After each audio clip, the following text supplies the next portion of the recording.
د پاکستان د کرکټ په ملي لوبډله او سیمایي کرکټ کې د پښتنو لوبغاړو برخه روز تر بلې سیوا کیږي او هیڅوک اوس د کرکټ په لوبه کې د پښتنو د صلاحیت نه انکار نشي کولی. په کال 1913 کې د پاکستان جوړېدونه 11 کال وړاندې چې د اوسنی خیبر پښتونخوا د خاوا د سرحد صوبې لومړی کرکټ ټیم د هندستان ترننه مشهور رانجي ټرافي ټورنامنت کې برخه اخیستې وه. له کال 1940 وروسته تر ډېرې مودې د پښتونخوا نه د پاکستان ملي لوبډلو کې د لوبغاړو برخه کمه وه. خو د تیرو 12 لسیزو راسې د خیبر پښتونخوا د کرکټ لوبغاړي په ملي او نړیوالو لوبو کې په بال او بیټ باندې د کمال په وجه د کرکټ مینوال په پنجو ودروي. پخوانی ټیسټ کرکټر او د پاکستان د کرکټ د ملي لوبډلې د وتلي لوبغاړي شاهین افریدي مشرور ښاغلي ریاض افریدي وایي چې د تیرو شپږو کالو راڅخه خیبر پښتونخوا کې ډېر ټاپ لیول کرکټ روان دی. هغه وایي چې اوس کو تاسو وګورئ موجوده ټیم کې نخلص پښتانه لوبغاړي لوبه کوي.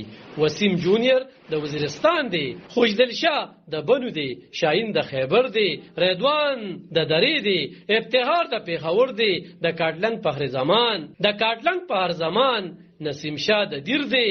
نو د مختلفو علاقونه دا راغلي دي او ټیلنټ پکې شته.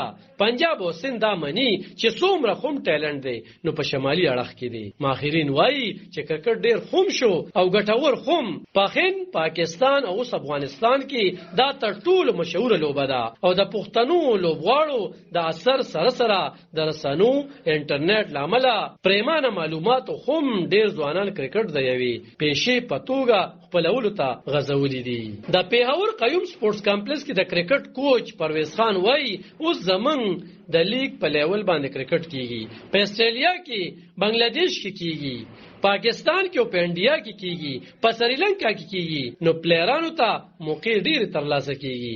نو کو یو پلیر ته په نېشنل او انټرنیشنل کې موقع نه ترلاسه کیږي نو دا خو یو تسوی دا چې مونږ ته پولیس کې موقع ترلاسه کیږي. د پاکستان کرکټ بورډ په پښتونخوا قبایلی ضلعو کې د پېښور کرکټ لپاره د زده کړو یعنی کوچینګ معیار ټاکلی دی او د دې لپاره په صوبه کې ماهر لوبغاړي یا کوچز اغستې دي. په پښتونخوا کې د کرکټ د لوبغاړو روزنه کیږي خو د روزنې او لوبې لپاره په صوبه کې په یوازنی ارباب نیا سټیډیم کې اخیری نړیوال میچ 13 کاله په خوا شو.